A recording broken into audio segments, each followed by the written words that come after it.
Alléluia. Alléluia. Gloire à Dieu. Merci notre Père. Merci notre Dieu. Merci pour tout ce que tu fais. Te bénissons notre Père. Nous te bénissons. Nous voulons, Seigneur Père éternel, tout te recommander à la grâce, Père éternel, ô Dieu, le peuple, ton Église, le corps de Christ, partout, Seigneur Père éternel, ô Dieu, où il se trouve en ce moment, Père.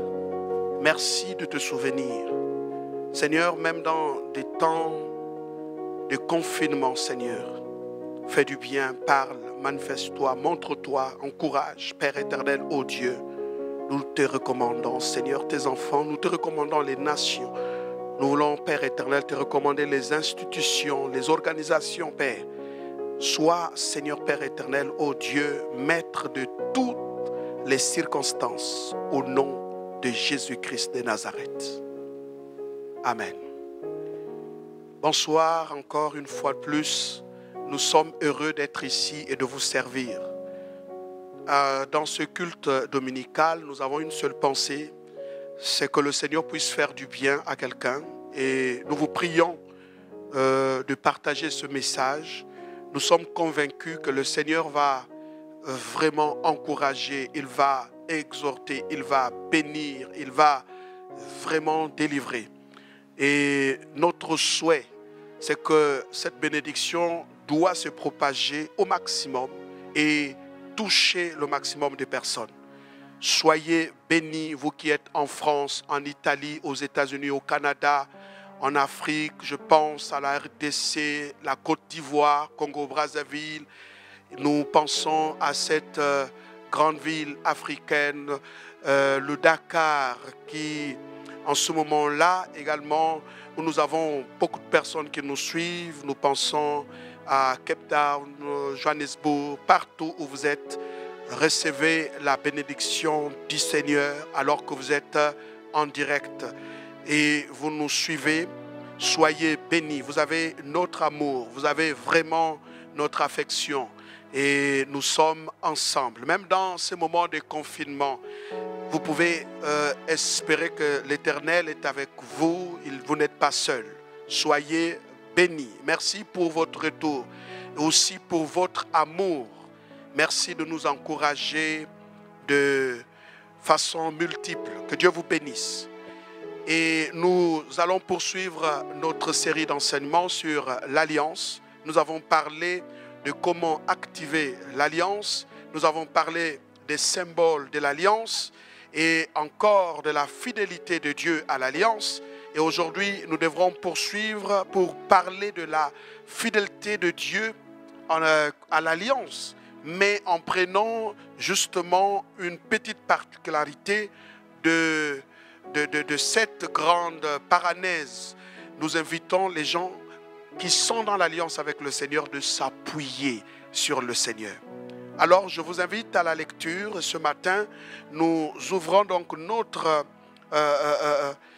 première portion d'écriture dans le livre de Psaume. Le Psaume chapitre 118, versets 8 à 9. Et ensuite, nous allons lire 2 Timothée chapitre 4, versets 16 à 18. Et j'ajouterai un dernier texte et nous allons lire 3 portions d'écriture. La première portion est tirée du livre de Psaume, le Psaume 118, versets 8 à 9. Voici ce que la Bible dit. Mieux vaut chercher un refuge en l'Éternel que de se confier à l'homme. Mieux vaut chercher un refuge en l'Éternel que de se confier à l'homme. Verset 9 suivant. Mieux vaut chercher un refuge en l'Éternel que de se confier au grand. Dans d'autres versions, on dit mieux vaut s'appuyer sur l'Éternel que de se confier aux puissants. Les puissants de ce monde, les puissants des nations. Alors il vaut mieux s'appuyer, il vaut mieux s'accrocher, il vaut mieux compter sur l'Éternel que plutôt de compter sur les puissants.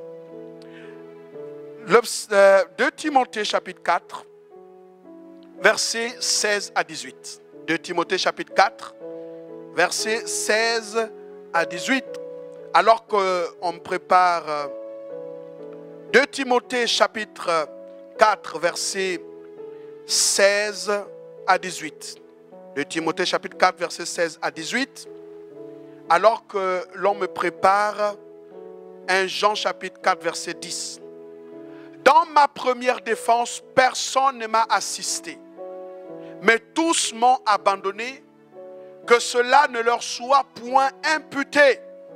Ça veut dire que cette faute ne pèse pas sur eux, que ce qu'ils ont fait, mais bien que Dieu ne tienne pas compte de cela.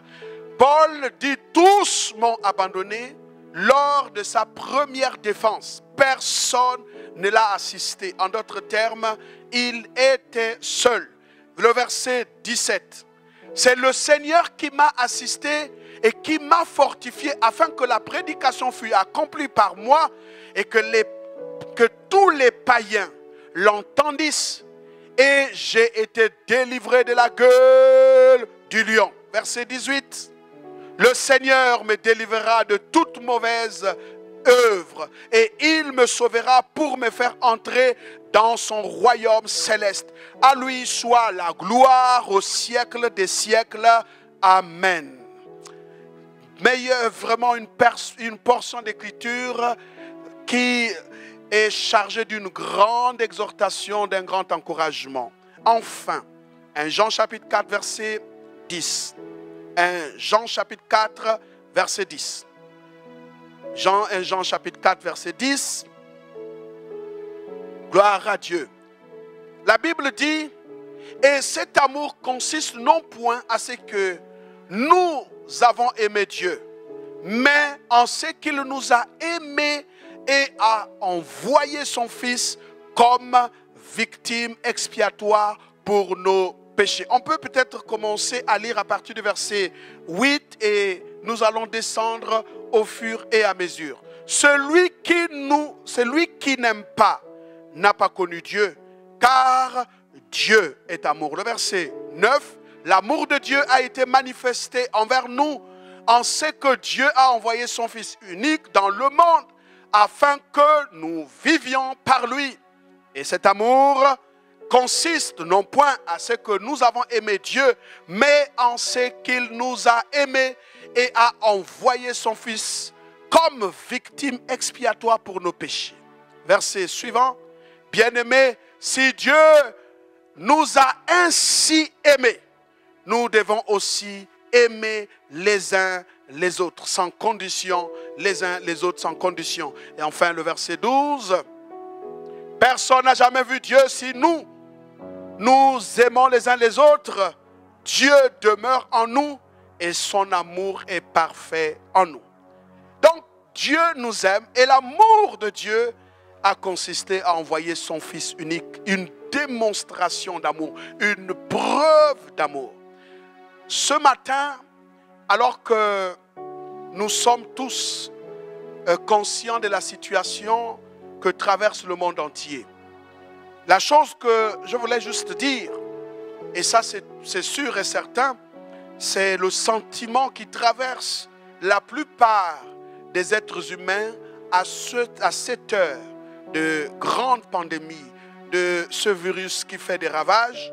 Il y a une chose que nous pouvons partager tous ensemble, c'est l'inquiétude de ne pas toujours arriver à la fin, bien sûr, de cette période, surtout des confinements. L'inquiétude gagne les cœurs parce que les gens se posent bien la question, est-ce que les gouvernements vont réussir enfin à maîtriser la situation? On se pose bien la question, comment le monde de demain sera? Donc le monde après, bien sûr, le confinement, après le Covid-19. Quel type, bien sûr, de relations le monde va avoir entre eux? Quel type, bien sûr, d'affaires, d'économie, de politique, même de politique internationale? Comment ça va se passer? On se pose des questions aujourd'hui. Mais vous savez, je voudrais d'abord justement que nous puissions faire la petite économie, bien sûr, de la situation. Nous savons encore, juste pour nous rappeler, qu'en 2019, fin 2019, il y a eu apparition du virus en Chine. Est-ce que nous pouvons dire que le virus qui a fait son apparition en Chine est né en Chine? Nous ne savons pas et nous ne voulons pas nous aventurer là-dessus. Ce qui est vrai, c'est que nous avons vu comment les Chinois se sont battus pour maîtriser la situation et encore aujourd'hui continuent avec bien sûr des mesures barrières et continuent à faire en sorte que le pays sorte totalement, même si nous avons des bonnes nouvelles qui nous révèlent que la Chine a essayé de maîtriser la situation. Et juste après la Chine, c'est l'Italie, la France, l'Espagne, les États-Unis. Et donc, la situation essaie de se propager dans le monde occidental. Aujourd'hui, en Afrique, l'Afrique n'est pas donc épargnée. Et ça, il faut le savoir. La première réaction, le premier sentiment humain, c'est la peur face à cela. La peur, pourquoi? Parce que nous n'avons peut-être pas les mêmes moyens. Quand vous prenez le continent africain face aux Occidentaux, comme nous le disons naturellement en Afrique, il n'y a pas match. Pourquoi? Parce que face à la technologie avancée dans des pays occidentaux, des hôpitaux ultra modernes, cette capacité de pouvoir réagir et face à une situation qui ne vous a pas averti, cette capacité, les Occidentaux, il faut l'avouer, l'ont. Et encore des politiques bien élaborées sur le plan social et sanitaire, les Occidentaux semblent donner plus ou moins une certaine confiance à leurs populations respectives. Et quand nous comparons la situation en Afrique, ce n'est pas pareil. Donc, les peurs ne peuvent pas être à la même dimension.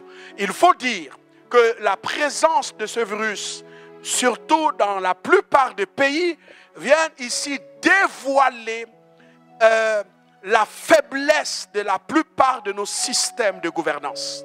Et particulièrement en Afrique. Aujourd'hui, chaque pays sera exposé et personne ne va échapper. Et on pourra donc faire la différence. On peut conclure que tel pays, on peut encore compter sur sa façon de diriger le système de gouvernance, va être fiable en fonction, bien sûr, de sa capacité à réagir et à maîtriser la situation à temps. Donc, pour nous, les pays africains, c'est une démonstration éloquente que beaucoup de systèmes, beaucoup de ce qu'on pouvait nous dire n'était pas vraiment cela. Sur le plan médical, nous avons peur. Sur le plan des politiques mises en place, nous n'avons pas confiance. Sur beaucoup de plans, on n'a pas vraiment confiance. Même quand on parle du confinement, il y a quand même des choses à revoir, il faut le dire.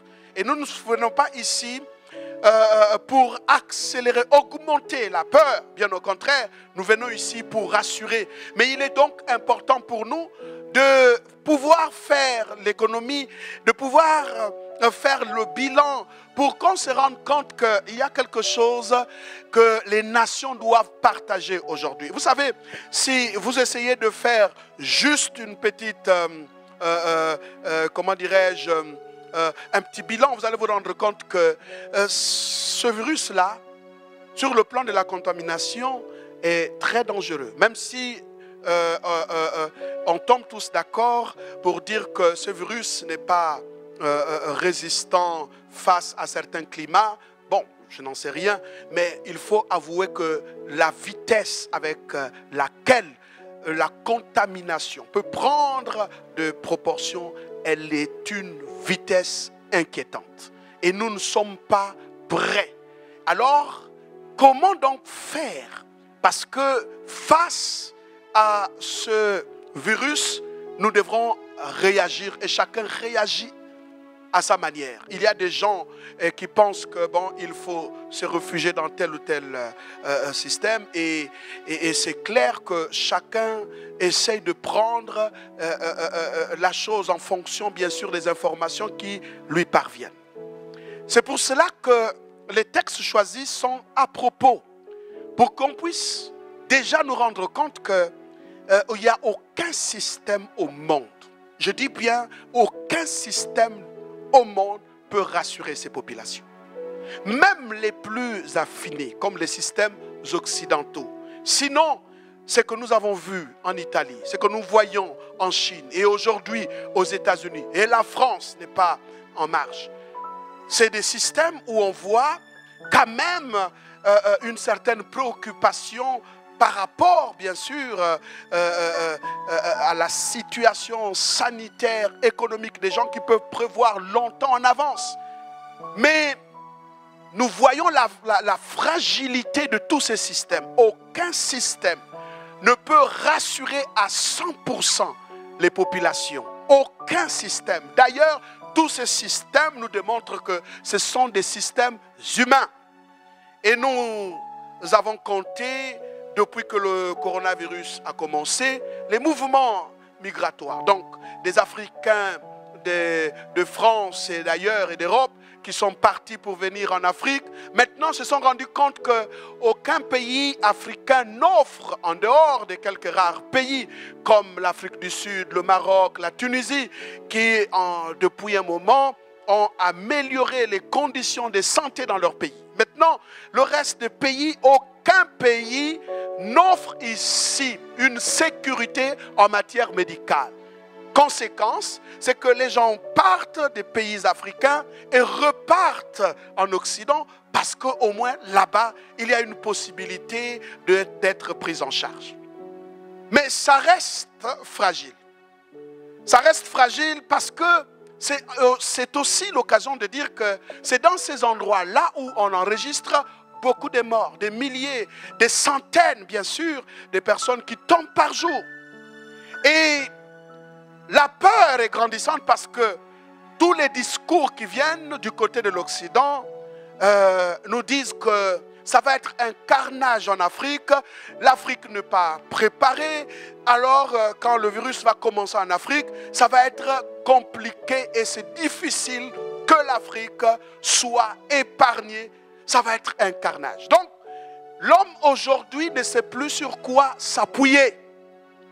Et c'est pour cela que ce message est important, juste pour dire, mais vous savez, si vous tournez vos regards vers l'Occident, vous êtes un peu déçus parce que vous voyez à la télévision des milliers de personnes qui tombent chaque jour et vous vous dites, et pourtant là-bas, on offre le meilleur système de sécurité sociale, de sécurité sanitaire. Quand vous regardez du côté de l'Afrique, donc la plupart de nos hôpitaux dépourvus même de l'essentiel. Donc on ne peut pas penser que si la situation s'aggrave en Afrique et que les populations africaines soient protégées. Alors qu'est-ce qu'il nous reste à faire? Et c'est ce que je voulais donc vous proposer à partir de ce message. Vous n'avez pas besoin d'avoir peur. En vertu de l'alliance que nous avons, je voudrais ici d'abord appeler à la responsabilité. Tout ce que le gouvernement met en place, des mesures barrières, faites exactement comme le gouvernement essaie de sensibiliser. Protégez-vous, protégez les autres, appliquez des mesures barrières pour faire en sorte que nous puissions limiter les dégâts. Mais jusqu'à preuve de contraire, je voudrais rappeler que malgré tout cela, malgré toutes les précautions, ce que les États doivent savoir, ce que les nations doivent savoir, ce que des hommes doivent savoir, c'est qu'il faut s'appuyer sur le Seigneur. Il faut que notre appui soit sur le Seigneur. La Bible nous a dit clairement dans le psaume 118, versets 8 à 9, il vaut mieux s'appuyer sur le Seigneur. Il vaut mieux s'appuyer sur le Seigneur que de compter sur les puissants. L'Italie est un exemple qui a compté sur ses alliés et qui l'ont déçu. Paul nous a dit dans ce texte, tous m'ont abandonné. Mes amis, quand il y a un problème qui concerne la sécurité, alors chacun essaie d'assurer la paix de ses compatriotes, de ses concitoyens. Alors que vous êtes dans le besoin et vous voulez être assisté, mais dans une situation pareille, qui assiste qui? Chacun essaye de pouvoir maîtriser d'abord la situation chez lui avant de voler au secours l'autre qui est en proie par la situation. Donc comprenez par là que notre appui doit être sur le Seigneur. Je voudrais donc vous inviter, chers compatriotes, chers chrétiens du monde entier, la première sécurité, c'est la sécurité qui vient de l'Éternel. La Bible dit, le secours me viendra de l'Éternel. Vous n'avez pas besoin d'entretenir un sentiment de peur dans votre cœur. Non! Vous devrez compter sur le Seigneur. C'est que je voudrais donc ici rappeler qu'au-delà de ce qu'on nous propose comme moyen pour s'en sortir, vous devrez regarder à l'Éternel. Vous devrez vous appuyer sur l'Éternel. Vous savez, je vais dire, pour nous aider, quelques exemples tirés dans la Bible. Il y a des moments où, quand vous regardez à gauche, vous regardez à droite, vous n'avez pas de solution. Personne ne viendra à votre aide. Personne ne viendra vous aider. Peut-être vous comptez sur plusieurs. Mais il y a des temps où vous êtes obligé de vous appuyer sur le Seigneur. Un roi est tombé malade en Israël. Au lieu de consulter l'Éternel, il est allé consulter les médecins pour chercher refuge, pour chercher la guérison. Quand le prophète est apparu et est venu lui dire, alors qu'au lieu de chercher Dieu, tu as préféré aller te confier aux médecins. Ce n'est pas une mauvaise chose de se confier aux médecins. Mais ce jour-là, si Dieu veut te prendre, si la situation est telle qu'aucun homme ne la maîtrise, tu as besoin de te confier au Seigneur. Pourquoi? Parce que celui qui s'appuie sur le Seigneur ne sera point confus. Nous invitons tous, autant que nous sommes, tous ceux qui écoutent ce message, il est temps de s'appuyer sur le Seigneur. Il est temps d'abandonner sa confiance sur soi-même. Non, il y a des gens qui pensent qu'ils sont plus intelligents que Dieu qui a mis les systèmes en place. Non, il y a des gens qui pensent qu'ils peuvent s'appuyer sur leur sagesse. Non, il y a des gens qui pensent qu'ils peuvent s'appuyer sur leur argent. Non, il faut chercher refuge dans le Seigneur. Il faut s'appuyer sur le Seigneur. Tout ce qu'on peut faire, tout ce qu'on peut nous dire pour nous sensibiliser, c'est une très bonne chose. Ça reste la sagesse humaine. Mais s'appuyer sur Dieu peut vous éviter plusieurs catastrophes. Vous savez, j'ai connu un homme, alors qu'il était en train de faire les affaires. Pendant qu'il était en train de faire les affaires, il y a des gens qui se sont levés et qui voulaient absolument faire un complot contre lui pour que ce jeune homme tombe. Les gens se sont retrouvés pour nuire à ses affaires. Et lui, il comptait aussi sur ses collaborateurs.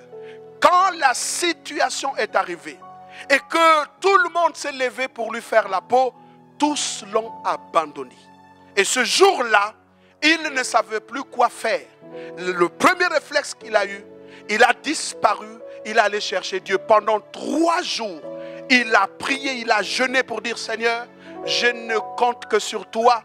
Je n'ai pas d'autres ressources en ce moment. Il n'y a que toi. Le gouverneur était à sa recherche. Tout le monde était à sa recherche. Ça parlait contre lui de partout. Il ne savait plus quoi faire. L'angoisse gagnait son cœur. Et il s'est retrouvé avec des collaborateurs. Il y a même son directeur qui a démissionné pour dire, je ne suis pas dans cette affaire. Il est resté seul. Cet homme est allé chercher Dieu pour dire, Seigneur, si tu n'interviens pas, alors là, je suis terminé. Je suis fini.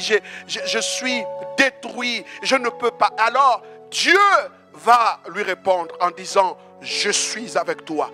Parce que quand tu as commencé ces affaires, au début, je t'ai parlé. C'est moi qui t'ai orienté. Et maintenant, quand tu es dans tes difficultés, tu es venu me voir, je veux te soutenir. Alors que cet homme, 3 jours après, sortait de la présence de Dieu, tout le monde pensait que c'est la prison qui l'attendait. Tout le monde pensait qu'il était fini. Dieu lui a donné la parole de sagesse et la parole de connaissance. En 2, 4, 6, il a récupéré la situation. Et il a contrôlé la situation. Ceux qui s'étaient retirés sont revenus et ont commencé à lui demander pardon. Mais c'était déjà trop tard. Il a compris, il vaut mieux s'appuyer sur Dieu. Dans une situation pareille, il vaut mieux s'appuyer sur Dieu. Dieu ne te décevra pas.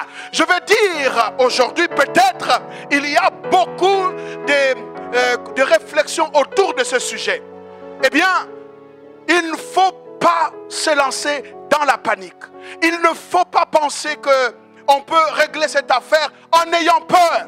Évitez des discours qui détruisent votre sécurité intérieure, votre paix intérieure. Non! Il faut éviter des discours qui viennent ça et là dans le but de vous jeter dans la peur. Il faut faire confiance au Seigneur. Je voudrais dire à l'Église, voici le temps où des hommes et des femmes dans l'Église doivent manifester leur maturité. Il y a tellement de messages, il y a tellement d'informations. Ça vient ça et là et ça nous détruit tous. Or, dans la peur, personne ne peut faire quoi que ce soit. Vous savez, quelle que soit l'aide qu'on voudra apporter comment dirais-je, aux pays africains, non, c'est le temps de s'appuyer sur Dieu. Je vous assure, si nous nous appuyons sur Dieu, Dieu fera quelque chose, car Dieu est fidèle à son alliance. Vous savez, je vais vous montrer dans certains textes bibliques, c'est le cas de Pierre. Un jour, les disciples étaient dans la barque. Pendant qu'ils y allaient tranquillement sur les eaux, il est apparu au milieu bien sûr de leur voyage une ombre de nulle part et on voit un homme marcher sur les eaux. Et quand les disciples vont regarder cet homme marcher sur les eaux, la première pensée qui leur arrive, c'est un fantôme. Vous savez, la peur vous donne des images qui ne sont pas vraies. Ce sont des choses qui peuvent tromper votre appréciation. Quand quelqu'un a peur, il a du mal à apprécier quelque chose à sa juste valeur. Pourquoi? Parce que la peur viendra diminuer votre vigilance. La peur va affecter votre vision. La peur va vous fragiliser de l'intérieur et vous ne pouvez pas être fort de l'extérieur. Dans cette situation, point n'est besoin d'avoir peur. Je dis bien, point n'est besoin d'avoir peur. Tant que Dieu est de notre côté, nous devrons nous appuyer sur lui. Alors, les disciples commencent à crier ça et là. Et puis, ils regardent, Jésus va leur dire, n'ayez pas peur, c'est moi. Et ils vont se rendre compte que cet homme semble avoir ici la voix du Seigneur Jésus. Et Pierre va se lever au milieu de la barque et va dire, Seigneur, si c'est toi, ordonne que je puisse marcher sur les eaux. Alors, Jésus va lui dire, eh bien, Pierre, viens. Donc, sur la parole du Seigneur, Paul sort de la barque. Quand Pierre plutôt, sort de la barque, il a commencé à marcher sur les eaux. Parce qu'il a mis sa confiance sur la parole de Dieu. Parce qu'il a mis la confiance sur l'homme qui venait de lui parler. Parce qu'il connaissait Jésus-Christ de Nazareth. Il a marché avec lui. En qualité de disciple, il pouvait faire confiance à son maître. Et quand Jésus lui a dit, viens, Pierre n'a pas hésité. Il n'a pas regardé aux eaux, il n'a pas regardé à la tempête, il n'a pas regardé au danger. Il a regardé à Jésus, il a regardé à sa parole, il a fait confiance à Jésus. Il est sorti de la barque, il a oublié que c'était les eaux, mais il a commencé à marcher sur la base de la parole du Seigneur Jésus-Christ. Et la Bible dit, pendant qu'il a commencé à marcher, une tempête va se lever. Et quand cette tempête se leva, alors Pierre, au lieu de regarder celui qui a dit marche, celui qui a dit viens, il a commencé à considérer la tempête. Il a oublié la parole qui le rassurait à cet instant. Et la Bible dit, à l'instant même, il a commencé à sombrer, il a commencé à se noyer. Alors il va crier au maître, il dit, oh maître, sauve-moi. Jésus va tendre la main, il va le retirer des eaux. La peur peut faire en sorte que ce que vous avez commencé avec le Seigneur puisse s'arrêter. La peur éloigne la foi dans votre cœur. Nous n'avons pas besoin de la peur. Quand nous prêchons sur le courage, quand nous prêchons sur la confiance en Dieu, quand nous prêchons sur l'assurance que Dieu accorde, nous ne voulons pas dire ici que cette façon de faire devrait vous empêcher d'assurer des mesures de sécurité telles qu'annoncées. Non, mais nous voulons juste dire que la peur ne vient pas de Dieu. Là où il y a la peur, il n'y a pas la foi. Mais si nous faisons confiance à l'Éternel, la Bible dit clairement que celui qui se confie en l'Éternel ne sera point confus. Donc la meilleure façon de chasser la confusion, c'est de s'appuyer sur le Seigneur. Vous savez qu'il y a beaucoup de choses où nous devrons nous appuyer sur le Seigneur. Et c'est très important. Malheureusement, les gens veulent s'appuyer sur des éléments extérieurs, leur argent, leur intelligence, des choses. Et vous savez que très souvent, c'est là que notre maturité se révèle. C'est là que notre confiance en Dieu se révèle. Vous savez, je suis formel quand je parle. Je n'ai de respect que pour ceux qui respectent Dieu et qui lui font confiance. Je n'ai de respect que pour ceux qui considèrent la parole de Dieu et qui peuvent faire confiance en la parole de Dieu. Et cette période, elle est nécessaire parce qu'elle éprouve la foi des gens pour montrer qui s'est appuyé sur Dieu. Mes amis, même les pasteurs, aujourd'hui, nous sommes inquiets, on se demande bien qu'est-ce qui va se passer après le déconfinement, où iront des brebis, les âmes, ça et là. Nous devrons faire confiance en Dieu. Cette période, elle est importante parce que l'ennemi pense avoir de l'avantage. Non, il n'aura aucun avantage. Nous devrons nous appuyer sur Dieu. Nous devrons plutôt regarder à Dieu. Nous devrons lui faire confiance. Pourquoi? Parce que Dieu utilise toutes circonstances pour te manifester. La Bible dit, toutes choses concourent au bien de ceux qui aiment Dieu. Faisons confiance à l'Éternel. Mettons toute notre confiance en lui. Regardez vous-même. Sarah et Abraham étaient usés dans leur corps. Ils étaient très avancés en âge. Donc scientifiquement, on ne peut même pas expliquer que cette femme puisse avoir un enfant. Scientifiquement, c'est impossible. Vous savez, je vais essayer quand même de dire, il y a des gens qui pensent que nous sommes devenus fous parce qu'on veut comment dirais-je, rendre conscient plusieurs personnes quant à la prière, quant à leur engagement dans la foi. Nous voulons demander au pays de s'appuyer sur Dieu. Les gens pensent que en fait c'est être fou que de s'appuyer sur Dieu pour que de voir un pays. Mais écoutez, si des années après nous avons vu ce qu'on appelle la faiblesse de tout ce qu'on nous a présenté comme un système de sauvetage, il est donc important peut-être de penser que Dieu doit intervenir dans nos nations, Dieu doit intervenir dans nos institutions, Dieu doit intervenir dans nos familles, Dieu doit intervenir dans nos familles, Dieu doit intervenir dans notre pays. Pourquoi? Parce que jusqu'à preuve de contraire, l'histoire dans la Bible nous démontre que tous ceux qui se sont appuyés sur Dieu n'ont jamais été confus, n'ont jamais été abandonnés, n'ont jamais été déçus. Dieu tient à sa parole, il tient à son alliance. C'est que sa bouche déclare, sa main l'accomplit. C'est pour cette raison que la semaine prochaine, nous allons nous lancer dans des temps de prière. Des temps de prière sur le plan national. Pourquoi? Parce que nous sommes de ceux qui pensent que notre nation a besoin de Dieu. Et Dieu partout, dans nos institutions, dans nos traditions, dans notre constitution, Dieu partout, Dieu partout, Dieu partout. Aujourd'hui, plus rien ne marche. Tout est en arrêt. Comment vous pouvez imaginer un seul virus qui n'est même pas détectable à l'œil nu, quelque chose infiniment petit, passez-moi l'expression, peut aussi faire peur à tout le monde entier. Il y a un problème. Ça veut dire quelque part, c'est quelque chose qui est invisible. Ça veut dire qu'à l'œil nu, on ne peut pas voir ça. Mais il existe bien.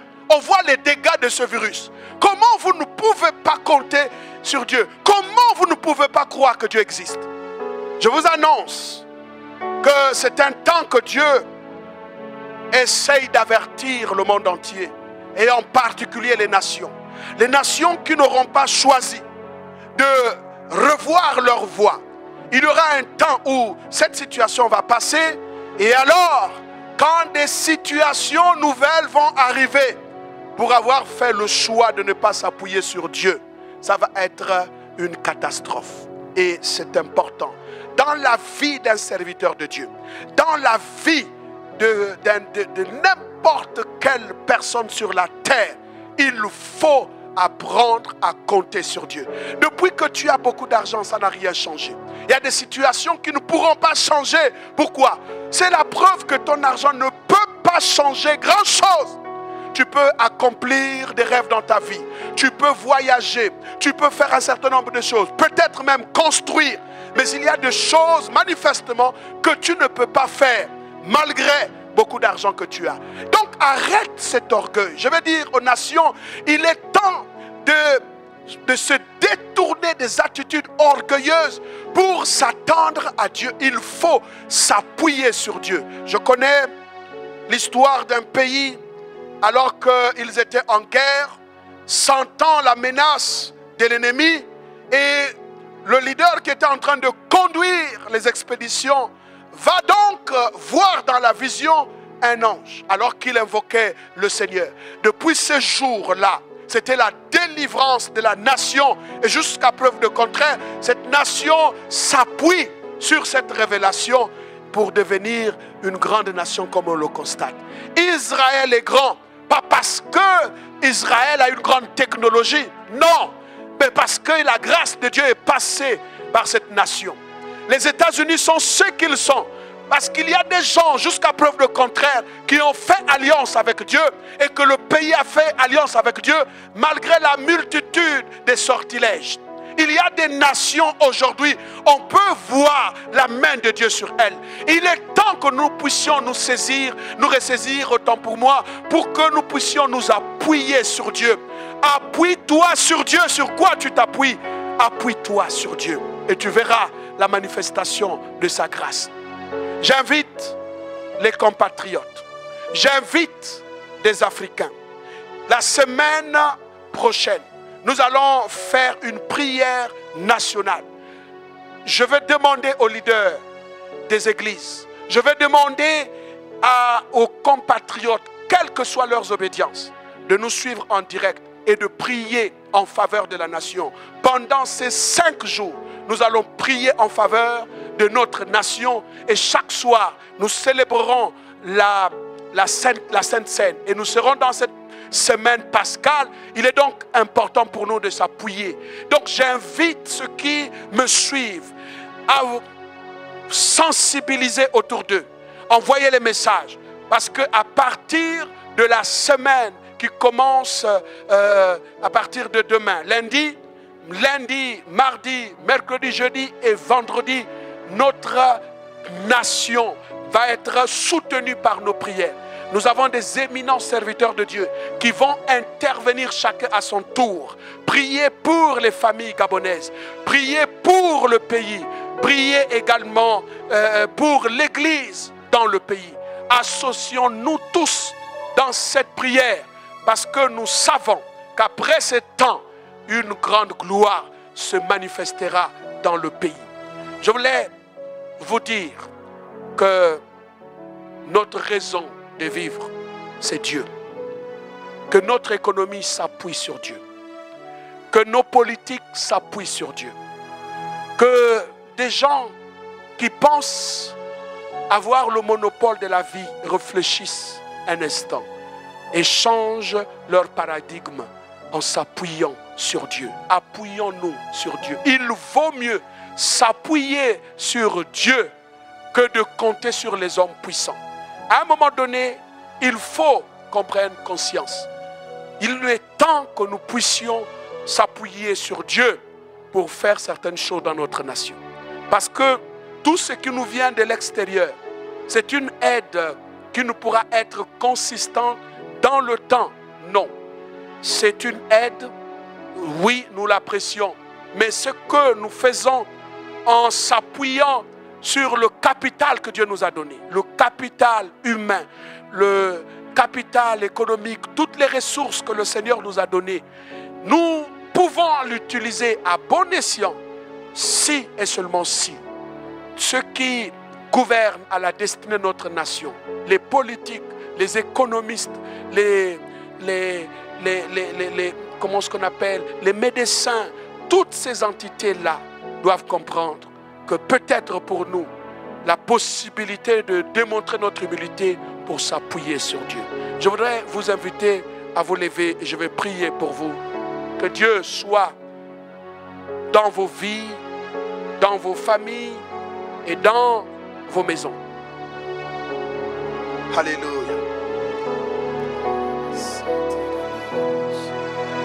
Merci Seigneur. Merci Seigneur.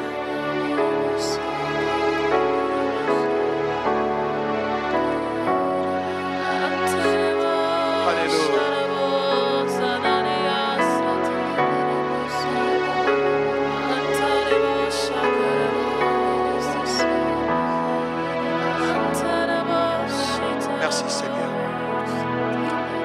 Alléluia. Gloire à Dieu. Alléluia.